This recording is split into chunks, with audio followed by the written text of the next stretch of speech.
what? You're my mother. It's only common courtesy you should call first. All right, I'll call you next time. Nope, you're going to call this time. What? We're going to practice. Get out your phone. Practice? I don't need to practice. Call me. Oh, I'm talking to you right here. This is ridiculous. I'm going to show you how this goes. Get out your phone. Oh, my God, you're fucking losing it, dude. You are losing it.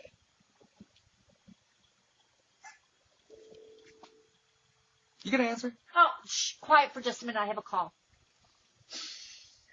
Hello?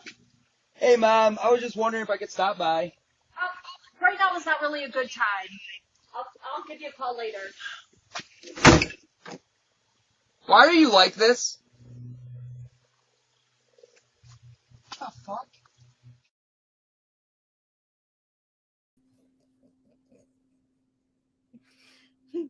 I had to include that after it was sent to me because that is so perfect. That is so spot on for my children and I. So spot on. And there have been times where I've been knocked out like I should be right now. I know. And they've stopped by. And if I'm upstairs, I cannot hear the front door. And I've like left my phone downstairs and didn't hear them. And they've had a whole attitude. Like they've called my dad on me. Like she didn't answer the phone. But I got to try that. I got to try that next time they come to the door. And just tell them to call. Excuse me. All right. Fridays, just for the past month and a half, Fridays seem to be the day that everybody wants to make news. Okay, so we have, as the Capitol turned, the race to Speaker Mountain, it's gotten crazy and it has expanded. Fulton County Blues has expanded. Yes, do I name everything? Absolutely. Absolutely. If you're not new here, you should be used to this. I went back in time because I don't know how I missed these articles in 2019 to get some more tea on our latest telenovela with Ivanka and the MI6 agent, Mr. Steele. And we have some Trump files, like the Rockford files, except for Trump is not attractive, nor is he the good guy. But just go with me on this one, okay? It works. It works. All right. Now, because I'm exhausted, did I label the videos for tonight? Absolutely not. Absolutely not. Completely forgot until I ran the opening. I did. So, we're just going to play Russian roulette with these videos. There's only two. And then there's some articles and a photo. So it's not going to be, I hope it's not, I don't know. I don't know. But here's the first one. I want to talk to the Trump supporters for a minute. I don't know who you are, and I don't know why you like this guy. Whatever he does, he accuses everyone else of doing. The man cannot tell the truth, but he combines it with being a narcissist. A narcissist at a level I don't think this country's ever seen. And my concern is that he would grab up that power and really treat the country as sort of his little bully fiefdom. Donald Trump is everything I taught my children not to do in kindergarten. He's been exploiting working Americans for 40 years. He's a race-baiting, xenophobic, religious bigot. He says he's for the little guy, but he's actually built a lot of his businesses on the backs of the little guy. You know, Donald Trump the other day said that, it, quote, if he tells a soldier to commit a war crime, the soldier will just go do it. And I don't think Donald Trump has even read the Constitution, knows what's in the Constitution. A toxic mix of demagoguery and mean-spiritedness and nonsense. I just cannot support Donald Trump. Donald Trump is a delusional narcissist and an orange-faced windbag. Donald Trump is a con artist. He doesn't know the difference between truth and lies. He lies practically every word that comes out of his mouth. I think he's a kook. I think he's crazy. I think he's unfit for office.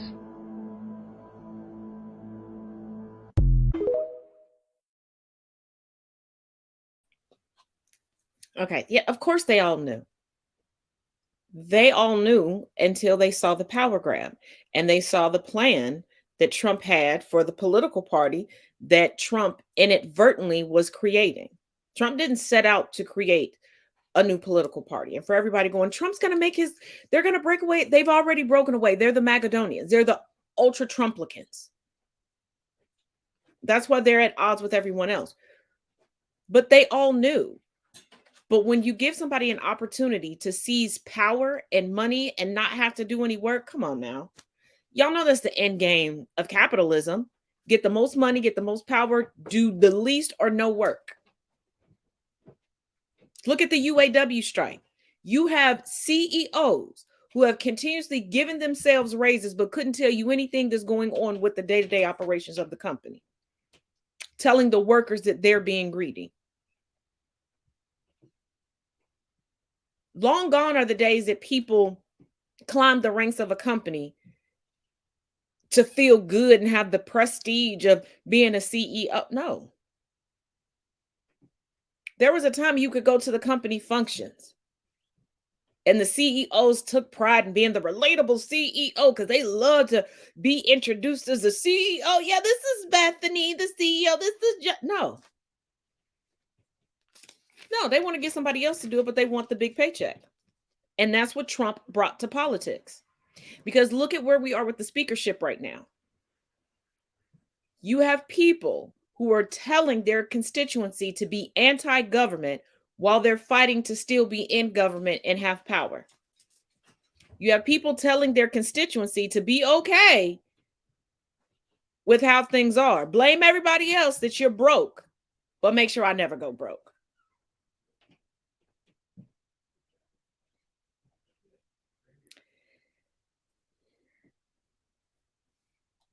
See, people look at one aspect of capitalism, but the biggest goal of capitalism is to get paid and do nothing. What they tell you not to do, what they tell you makes you lazy. And not only be lazy and get money, but have everybody else pay for the method in which you get rich off of.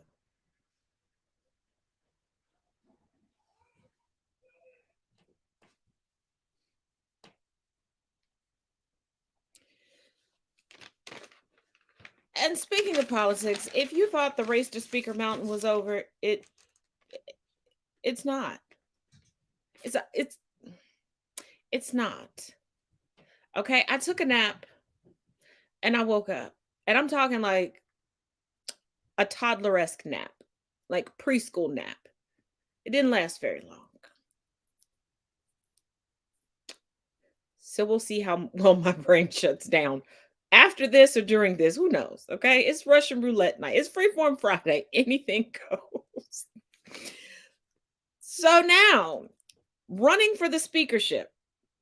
Now, when I first got this list, it was split between running for the speakership and considering running for the speakership. And now it's looking like all these people on this list have confirmed that they are going to be running for the speakership. And on Monday, they're going to have a forum, I guess, to weed down the list. But baby, let me tell you, this boils down to ego. Definitely ego. So you have Kevin Hearn, Jack Bergman, Mike Johnson, Tom Emmer, who kept getting nominated by one person as a joke that we learned earlier this week, and who kept saying he had no intentions on being the speaker. He didn't want to be the speaker. He was one of the names that was tossed around right after McCarthy was ousted. You remember? He is the third highest ranking person in the House right now. Excuse me. Because right now he sits as the House Majority Whip.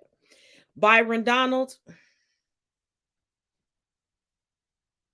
Nothing screams, I ain't never had no friends in my life like Byron Donald. Because anytime they give him, they just look his way. His ego boosts. He wants to be in front of all the cameras. He wants to boast and brag. He wants to cosplay the fuck out of being either Jim Jordan or Trump or some combination of the two. And he really thinks that somebody's going to vote him in as speaker. Honey, you are in the Republican Party and you're black. You're black. You're just supposed to take the bullets for them on camera. But you're black.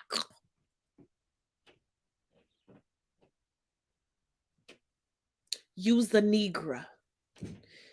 This ain't for you. You're a Republican in the House of Representatives. Your job is to go get coffee.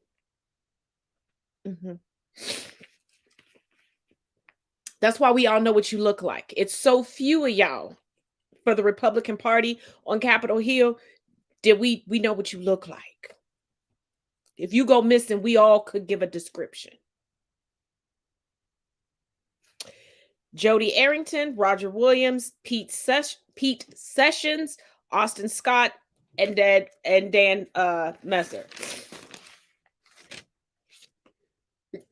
Excuse me. I don't know why all of a sudden I got the sneezies. Now, one of the biggest problems with the GOP right now is that there's no guiding principle for the House GOP. So there's nobody that they can look to and go, oh, they embody what we stand for. Oh, they embody what we're looking for. Let's get behind them. Let's negotiate behind them. So there's no consensus. This House Speaker vote is about to be more split than what people are trying to do to the 2024 presidential election. It is going to be more split than peas in soup.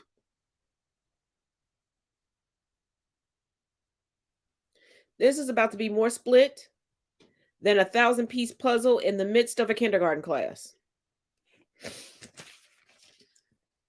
Now, it seems like the vast majority of the GOP right now, their only goal is to beat Biden.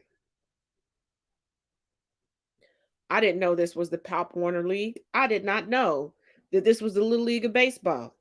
I did not know that politics was a sport. Because ain't none of them in good enough shape for this activity. Not a one. Now I told y'all earlier over on the Ticker Talk, okay, that around 1 p.m. Eastern Standard Time, the GOP was going to convene again to have another meeting. Well, they did, child. Ooh, did they? You want the tea? Okay. Don't tell nobody. Actually, tell everybody.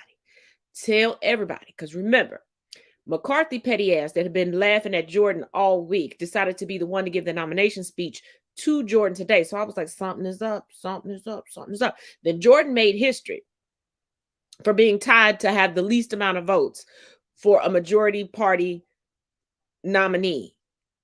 And that's been standing since like 1923. Okay. But that person went on to be elected Speaker of the House. Jordan didn't. So I guess he doubly made history today. But in a secret vote, they decided no more Jordan, no more wire hangers. They said, hang it up. Hang it up. We don't want no more of you. Okay. We're done with you. We're throwing you out with the bath water. Today is trash day. Take him out to the curb. They said, boy, you don't look good, but you can back your ass up on out of this race. So, and the biggest proponent is, because we know Trump likes to come in thinking that he's Fredo, which he ain't even Alfredo sauce. The non-Jordan supporters overwhelmingly said that they had enough of the death threats, the intimidation calls, and eviction notices for their local offices because staunch supporters of Trump and or Jordan were telling people, oh, since you're not supporting Jordan, I'm going to evict you from this space. Magadonians really be having people out here crying about being broke, but spending hundreds of thousands of dollars on merch, other people's legal fees, campaign funds, and messing up their own funds, getting fired, having their businesses shut down. Now, we know how brutal landlords can be, and just, they're inhumane, okay? They have forgotten that they are human in any way. And you got guaranteed tenants that's going to pay that money every month, no matter how much you increase the rent, and you giving them eviction notices. Billy Bob. Did you tell Katie Mae that you did that before you went in there and did that? Because I feel like she don't know. But I hope you fix it by the time she go to brunch on Sunday. I mean, she going to brunch at Bob Evans, but still brunch nonetheless. You better fix it. Yeah. So we shall see.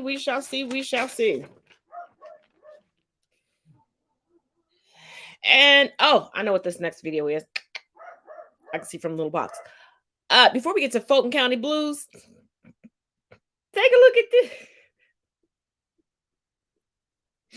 And I just want to add one more Sydney to the mix because we talked about her earlier this week. The woman who was like, I should be sentenced to 5 years. I didn't do anything bad. They got busted, boasting about what she did and the crime she committed, you know, treason with her child and had her child in the Make America Great Again hat. Yeah, that's another Sydney. Don't name your kid Sydney. Here why. If you don't want your daughter arrested, don't name her Sidney Powell, okay? And it doesn't matter. It doesn't matter. There's no loophole on this. Either spelling of Sydney, S-Y-D or S-I-D, both Sidney Powells, they will be arrested and they will be processed through the judicial system and they will be sentenced for their crimes, okay? Today, Sidney Powell, the lawyer who was a part of the Donald Trump 2020 legal division, who tried to overthrow the election, she just pled guilty to election interference down in Georgia. She pled guilty. She admitted she did it.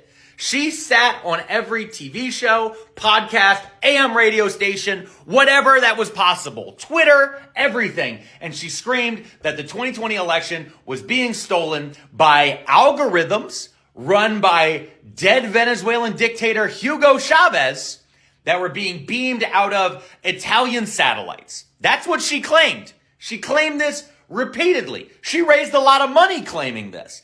And we all knew it was bullshit. And here's what's funny. She knew it was bullshit. And she admitted to, as such, in court today down in Georgia. On the flip side of that, by the way, her name, S-I-D-N-E-Y. That spelling of Sydney tries to overthrow government. S-Y-D-N-E-Y, we found out yesterday in a massive viral video that was running all across TikTok. That Sidney Powell failed out of school, lied to her parents about it, and when she was about to be caught lying to her parents that she failed out of college, she then murdered her mom. So yeah, so don't name your daughter Sidney Powell and everything will be fine. Everything, okay, it might not be fine. The world's heating up, but just at least you won't try to overthrow the government or kill you. So don't, Sidney Powell is not a good baby name. And what's even funnier is that he and his wife are expecting their first child. So I'm pretty sure any iteration of Sydney will not be on the list. But today is heating up. Remember I told y'all that since Sidney Powell took the plea deal yesterday, that Cheeseboro was severed again and that jury selection was supposed to start today.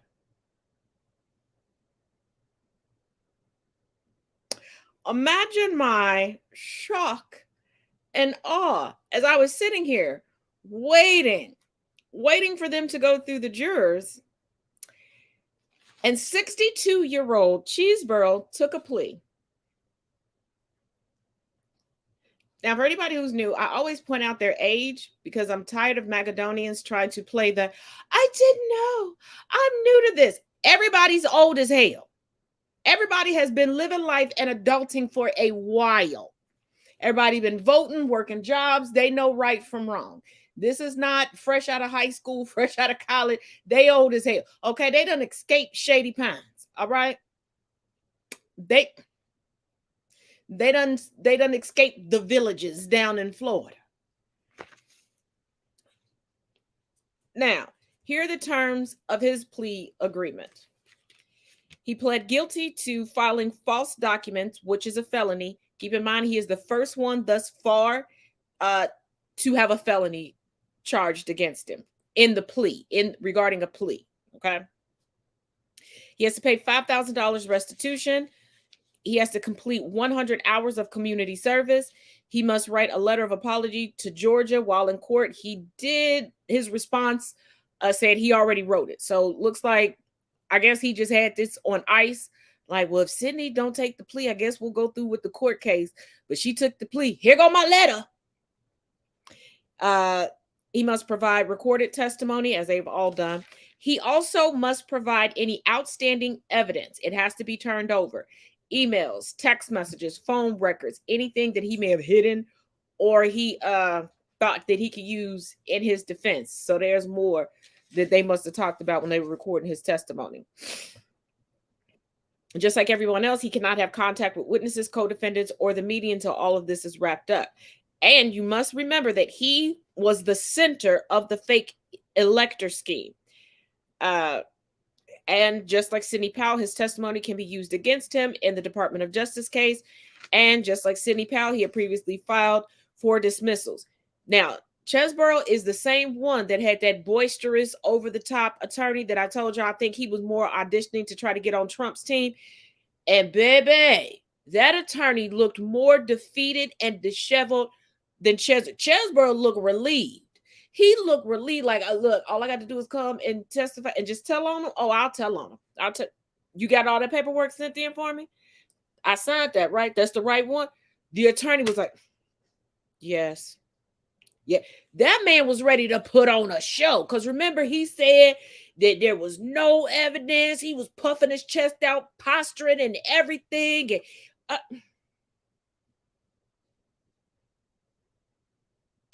now, keep in mind, Powell and Chesborough are both attorneys. So they were like, yeah, we're not going to take a chance with you. Like, she done flipped. Let's just wrap this up. Now, also, keep in mind, the first one to take a plea, Hall, does get to, within his plea agreement, he does get to continue to be a bail's bondsman. And Chesborough and Powell will continue to practice law. Anything else regarding that will be taken up with the bar. Now, hunty, that's not the only news today. Now, remember, about 2 weeks back, Judge Engoron, we stand him. We love him. We need more of him. Up in New York, handling Trump's fraud case. Trump had put that picture up of the clerk. Engoron was like, I will knock your muffin cap back blue. And Trump was like, but I didn't do nothing. He said, ain't no talking back. I'm going to put you underneath this gag order. And if you mess around, you're going to find out. Trump messed around and he found out. On the campaign website, they kept up the picture and the disparaging information for approximately 17 days. Now, my question is, when he took it down off of Truth Social, with all these people, all the staff, all these attorneys, nobody thought to check everything? That lets me know that they're only paying attention to Truth Social because they know pretty much nobody really reads anything on Trump's website. But the judge was made aware of it today. He was pissed. He had started off threatening to put him in jail, but he ended up fining him $5,000. Now, before everybody goes banoodles berserker, like, that's not enough. We know it's not enough, but you got to start somewhere. And all of this is unprecedented territory for all of the judges involved. Nobody has had cases like the cases they've had to deal with when it comes to Trump. Okay. But Engoron said, keep fucking around, you're going to find out. Because the financial fines are going to get steeper, and I will put you behind bars. Engoron was like, I'm from New York, bitches. Now, coming from the Daily Beast, judge finds Trump, threatens prison time. Okay. For blatantly, for blatantly violating gag order. Like I said, that ended up with $5,000. But that's not all. Now, Trump's attorney, Keiss, who's also going to be handling the Florida documents case, apologized and claimed that it was an oversight. And he was just apologizing. And the judge was like, I don't give a shit about that. I don't give a fuck about none of that shit. No, none of that shit. And he was like, yeah, if it happens again, this is what's going to happen.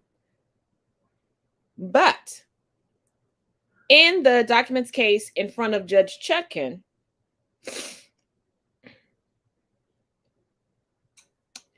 Trump's team still contends that he should be immune from the Department of Justice cases because he said it couldn't have been election fraud because he was working in his official capacity as president. Elections are state level. Even the presidential election, they're state level.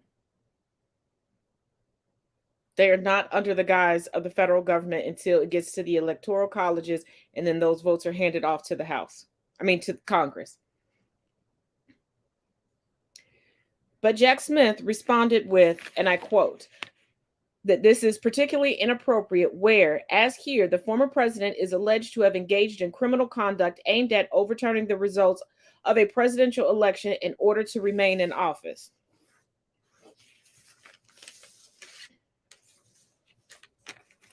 And then Judge Chutkan said that she would temporarily lift the narrow gag order to extend the time for more briefs to be filed.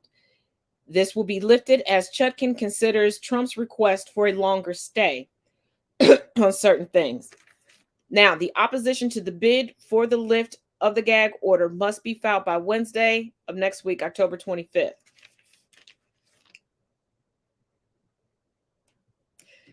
They already filed an appeal regarding the narrow gag order. I highly doubt that the appellate judge is going to be like, yeah, that's good. No, they're going to make him shut up. Trump is about to step firmly into his fuck around and find out stage. He's about to get to the find out part. Like, so bad. That's what he's getting for Christmas, Hanukkah, everything. This is about to be his holiday season. He's not getting roasted wild beast. No.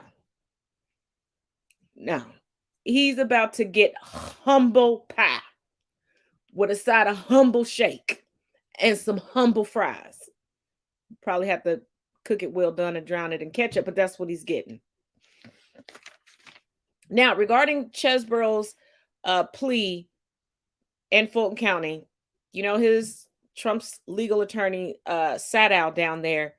He don't know what to do. Because remember yesterday he said, basically he said that Sidney Powell's plea deal plays into his defense strategy. This is what he had to say about Chesebro's defense strategy. And I quote, he said this was, and I quote, the result of pressure put on by DA Fani Willis and her team and the prosecution's looming threat of prison time. Yet being guilty gives you a looming threat of prison time.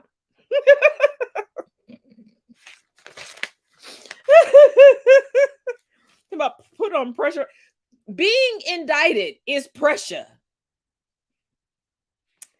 And then he went on to say, and I quote, I fully expect that the truthful testimony would be favorable to my defense strategy. My boy, you don't have a defense strategy.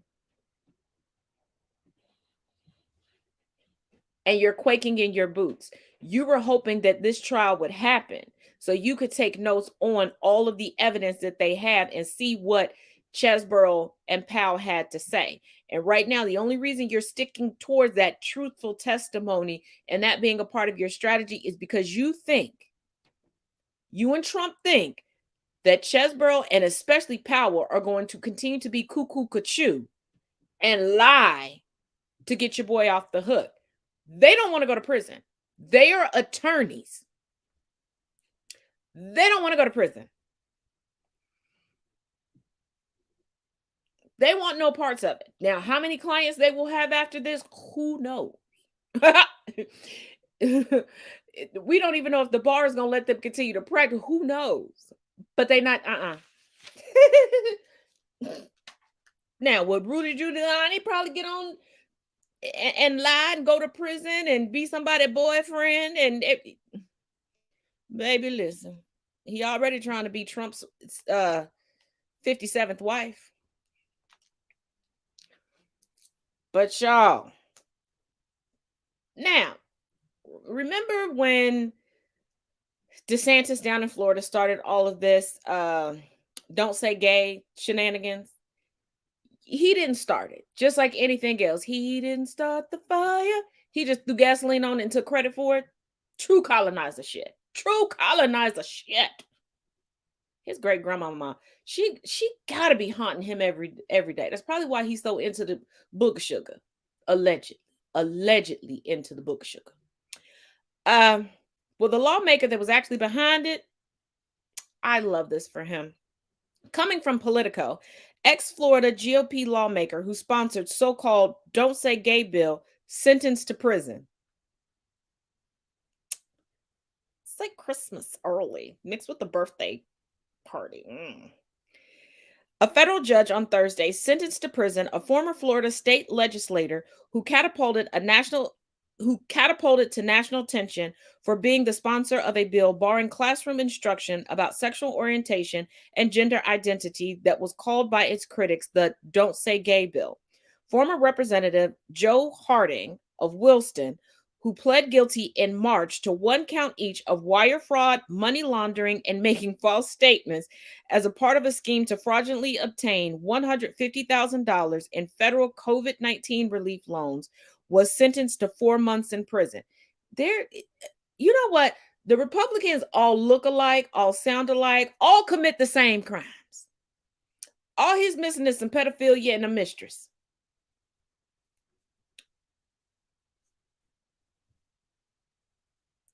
U.S. District Judge Alan Windsor, who was appointed to the bench by former President Donald Trump, also sentenced Harding to 2 years of supervised release following his prison sentence. Court records show that Harding is scheduled to surrender to authorities on January 29th. And they can't see, that's the thing. That's the thing. Trump and the congressional GOP, while Trump was in office, pushed through so many judges on so many levels for Trump that now their claims of corruption, it's the deep state. They just want to come after us for political reasons. They're your judges. They your homeboys. That's your clique. That's your crew.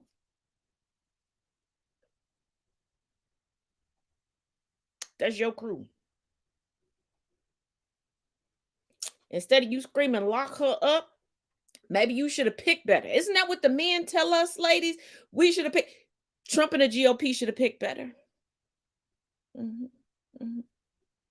You would have had better chances and more support if you would have picked better. Maybe go on a healing journey. It's not the rest of ours' fault. We chose better.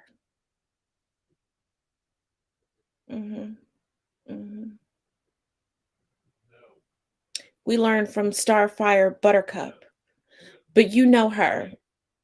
You know her from your job at Wells Fargo. Michaela Karen Smith. Yeah.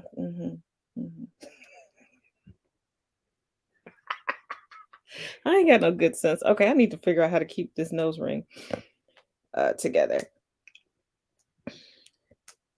Now, you know how Ivanka's been missing, like, from all of the trials, from everything? She's been off in hiding. Now, yeah, we know that part of it, even though Trump is trying to deny that there's a rift, that the girls are fighting him, Ivanka, because of her little friendship with the MI6 man that, you know, told on just a little bit. Ivanka is not playing with Eric, Donnie Jr., or Donnie Sr., okay? Coming from the Business Insider, quash my subpoena, Ivanka Trump tells New York judge in asking not to testify against her father. And no, this is not a loyalty thing. This is not a loyalty thing. Don't say, oh, of course. Because remember, she's only on the witness list. She's not a co-defendant, even though she sat on the board and her signature is on just as many pieces of paperwork as her brothers and her daddy.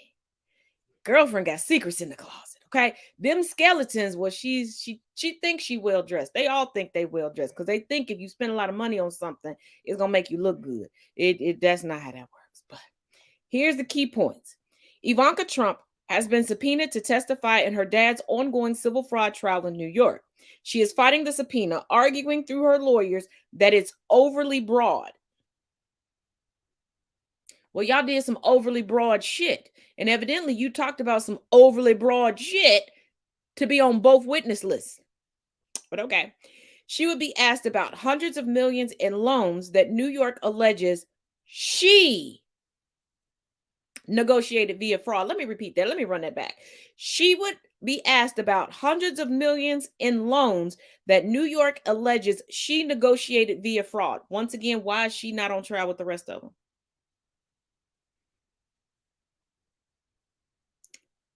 Ivanka Trump is fighting hard against being forced to testify against her father and brothers in the ongoing Trump civil fraud trial in New York.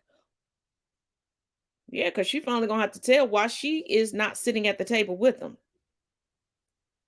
On the eve of a Friday deadline by which she must agree to take the stand as early as later this month, her lawyer made a lengthy objection to her subpoena. The objection in court papers filed late Thursday calls the New York Attorney General's office subpoena overly broad. It also accuses the Attorney General's office of botching how it served Ivanka Trump with her subpoena, alleging a technical foul her lawyer says should invalidate her obligation to testify. The technical foul? Copies of the subpoena was sent to 3 of her corporate addresses, but not to her personally, said the lawyer, Bennett J. Moskowitz. Do they know where you live, Ivanka? Does your family know where you live?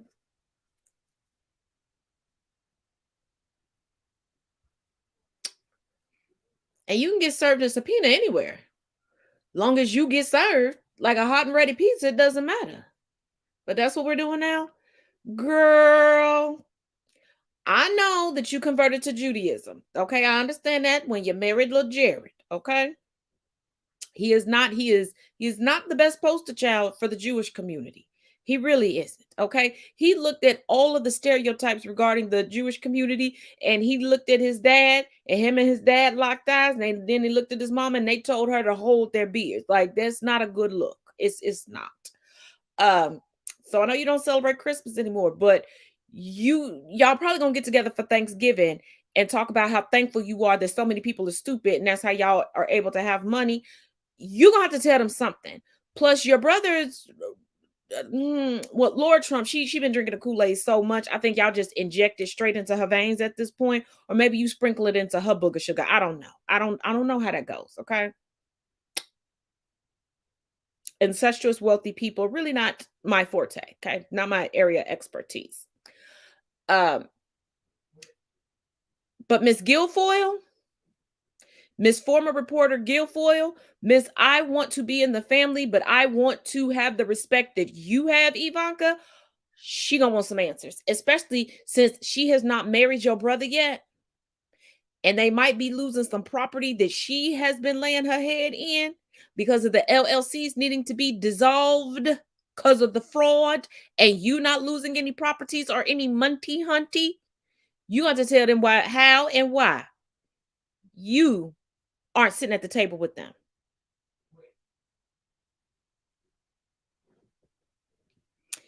Each of these 3 subpoenas listed Miss Trump's name only in the 2 line above the LLC's names and the names and addresses of their registered agents, Moskowitz says. First of all, she's a whole married woman, and everybody acts like her husband don't exist. Ooh, Al, I'm up on the 63-inch TV. Ooh. Okay, let me stay focused. But Ivanka, quit. Just quit running. Just quit running. We seen the shoes that you sell, and we see the shoes that you wear, honey. Them shoes ain't made for nothing. Okay, they ain't even made to go behind your ears. But I told y'all we was gonna roll it back in time for our favorite new telenovela. Now I had to go back to 2019 to find this because we needed more information before we try to get any more information regarding this new case that Mr. Steele got because he got fired because Donald Trump didn't like that little Russian dossier coming out. And we got to figure out what was actually true in the dossier and what wasn't. But coming from The Guardian, Steele had personal relationship with Ivanka Trump, DOJ report reveals. Former MI6 officer gifted her family tartan from Scotland. Steele was favorably disposed to Trump family, report says.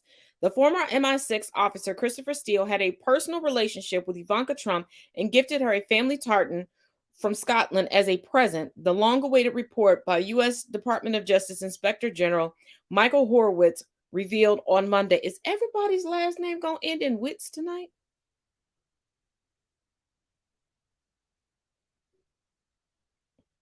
Okay, stay focused. Horowitz's review of the FBI's 2016 investigation into Donald Trump's 2016 election campaign and its links with Russia includes fresh details of Steele's interaction with the FBI and startling claims about his relationship with the Trumps dating back to the period before he wrote a controversial dossier on Trump. Sorry, I was about to read that all the way around. See, this is what lack of sleep and too much Mountain Dew does. The report did not mention Ivanka Trump by name, but her identity was revealed by ABC News.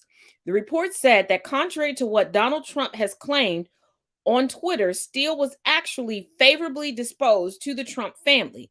It was ridiculous to suggest he was biased against the then Republican candidate or that his memos on collusion, written at the behest of the Washington-based research firm Fusion GPS, were in any way biased, Steele told federal investigators. Steele said he had visited Ivanka Trump at Trump Tower and had been friendly with her for some years. I'm going to need somebody to define what they mean by friendly when they're talking about the two of them. Because, like, when I talk about my friends, I just say that they're my friends. I'm not sitting there going, we're friendly for years. This sounds like some 1950s we used to fuck type shit. Allegedly.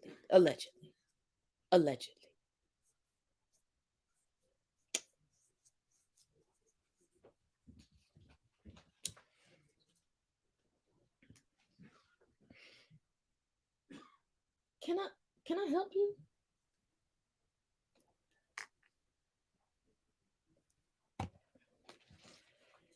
And then this from ABC News. Dossier author Chris Steele met Ivanka Trump years before Russia scandal, sources say.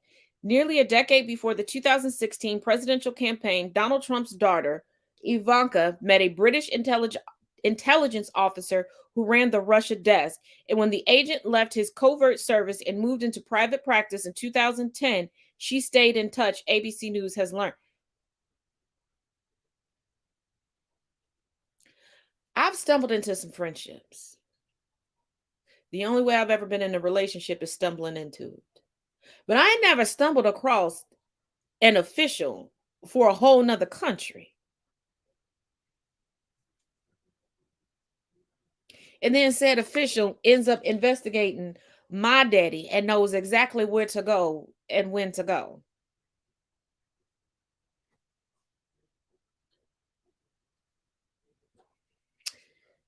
Yeah, I agree with you now, Sabrina. I don't want to know now. I had my Joe moment where I was like, yeah, I want to know. Now I don't want to know. The two exchanged emails but never worked together, and the man, Christopher Steele, would one day reemerge in a most unexpected way, taking a center role in the Russia scandal that consumed the early years of her father's presidency, according to a source familiar with their past contacts. So if they're so friendly and they're friends and they have this personal relationship to the point where he's showing up at Trump Tower to see her, as we discussed the other day, you gonna tell me he ain't say nothing, like didn't give a heads up? And this friendship kind of explains how Eric and Don Jr. would have ended up in the company of Russian operatives. Would you stop?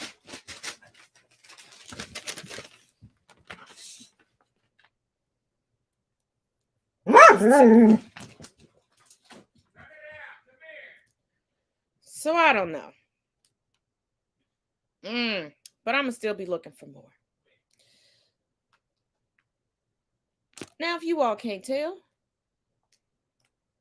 two entities in my house are about to go night-night. Neither one of them is me. As always, thank you for watching, and make sure you check out all the links in the description of the video here. And if you like today's show, thank you. Hit the little bell, turn on turn on notifications, and make sure that you subscribe. Oh my goodness. I promise you, my words are better than this most days. And please share. And as always, each one teach one, each one reach one. See you on Monday. Jesus, I forgot what today was.